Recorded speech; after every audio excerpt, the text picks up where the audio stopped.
I never imagined my 8-year-old daughter would stare down the barrel of a gun in her own driveway, and I never imagined the person holding it would be our HOA president, the same neighbor who used to measure my grass with a ruler. Her biggest mistake wasn't pulling that stunt, it was forgetting I'm the police chief, and she just threatened the wrong little girl. The story began on an ordinary afternoon, the kind you don't expect to remember. Emma was outside on her bright pink bicycle, circling the driveway, humming some cartoon song in her small, sweet voice. My wife Sarah was in the kitchen, dinner sizzling on the stove, and I was on the porch letting my guard down for once.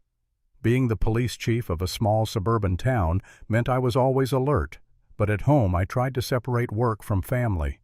That separation cracked the moment I saw Margaret Hendricks standing at the edge of her manicured lawn.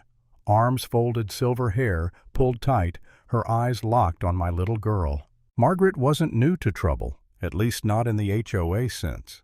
She once wrote me up because our garbage cans were visible for exactly 37 minutes past pickup. She'd complained Emma's chalk drawings lowered property values.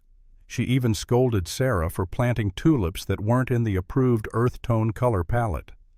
Neighbors called her Maggie the Menace, but today she wasn't just nitpicking. Her stare was sharper, darker.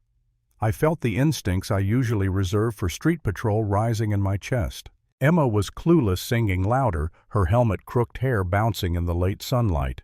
Then Margaret moved. She stormed across her lawn shoes, pounding the concrete, voice slicing through the calm. "Excuse me, little girl, do you have permission to make all that noise?" Emma froze, looked back at me, her eyes wide, unsure if she was in trouble. I stood quickly. "Margaret, she's just playing on her own property." But Margaret didn't hear me, or didn't care. She sneered. "The HOA rules clearly state no excessive noise after 6. It's 6:23. I've documented every violation." She pointed at Emma's bike with a shake of her hand. "And that color, bright tacky pink, completely against community standards. Recreational equipment must be earth tones only." Emma's lip trembled. My daughter, who only wanted to ride her bike, was being scolded like a criminal. My fists clenched at my sides. "Back off, Margaret," I warned, my voice firm. But she stepped closer, wagging her finger at Emma. "You need to learn rules and consequences, young lady. In the real world there are penalties." That's when I saw it, the glint at her waistband, a metal edge that froze my blood. Margaret wasn't just wagging her finger, she was armed. I barked, "Emma, come here now." My daughter dropped her bike, tears spilling as she sprinted to me. Margaret smirked, hand resting near the pistol on her belt. "Oh, now the big man wants to protect his princess. I know my rights, officer, whatever your rank is. This neighborhood has standards, and I'm going to enforce them." It felt like the ground tilted beneath me. For a split second I questioned myself. Had I made a mistake letting Margaret get away with her petty tyranny all these years? Should I have spoken up sooner when she bullied neighbors over flowers and grass? Now she was escalating, weapon in hand, and I realized my silence gave her room to grow bolder. Emma tugged on my shirt, crying, "Daddy, why is she so mad? I was just playing." That broke me. I wanted to grab my family retreat inside, shut the door, and pretend none of this was happening. Maybe if I de-escalated, the gun would stay holstered. Maybe I was overreacting. For one heavy moment, I almost gave up. Then Margaret moved her hand closer to the weapon, and the doubt snapped in half. No, if I backed down now, she'd win. She'd terrorize not just my family, but anyone who dared to live freely here. I lowered my voice to the one I use for armed suspects. "Margaret, remove your hand from your weapon. Step back now." She laughed, harsh and ugly. "Oh, you mean my legally licensed firearm, the one I carry to protect against criminals? You can't take it from me. I know the law." Her laugh rattled me more than the gun. That's when I noticed something else. Her phone was out recording. She thought she was building her case against me. What she didn't know was that she was collecting evidence of her own crimes. I demanded she hand it over, and to my surprise, she did, maybe convinced she was untouchable. 10 minutes of footage, 10 minutes of her screaming at an 8-year-old while armed. That phone became my turning point. I looked her dead in the eye. "What happens now?"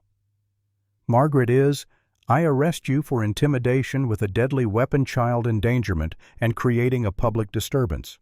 What happens now is the whole community learns their HOA president threatened a child over a pink bicycle. She faltered, eyes wide, voice cracking. Please, I never meant to hurt anyone. I was just maintaining community standards. Community standards, I almost laughed. You terrorized a child, Margaret. What kind of community do you think you're building when kids are afraid to play in their own yards?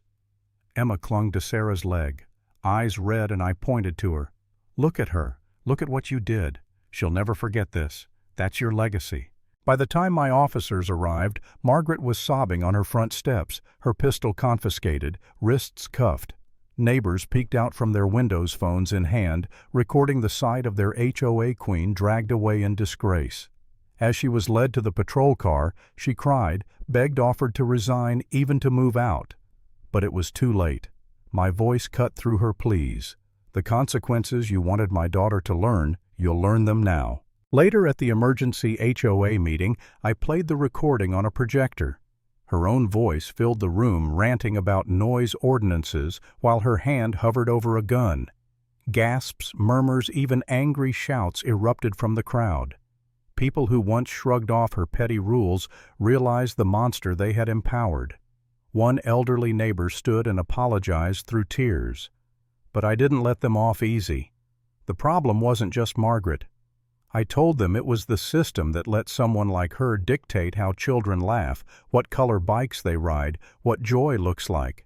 By the end of that night, the HOA voted itself out of existence. They chose instead a simple neighborhood committee to plan block parties and lend each other tools, not to measure grass or police colors. Margaret was sentenced to jail probation and banned from ever approaching my family again. And me? I stood in the silence after the meeting, remembering Emma's tiny voice asking, "Daddy, is my bike too pink?" That question hit harder than any weapon, because the truth is, there's no such thing as a bike too pink, or a laugh too loud, or a child too joyful. There are only adults too broken to see beauty and innocence. So I'll leave you with this. Sometimes the most dangerous criminals aren't hiding in dark alleys, they're hiding behind HOA regulations.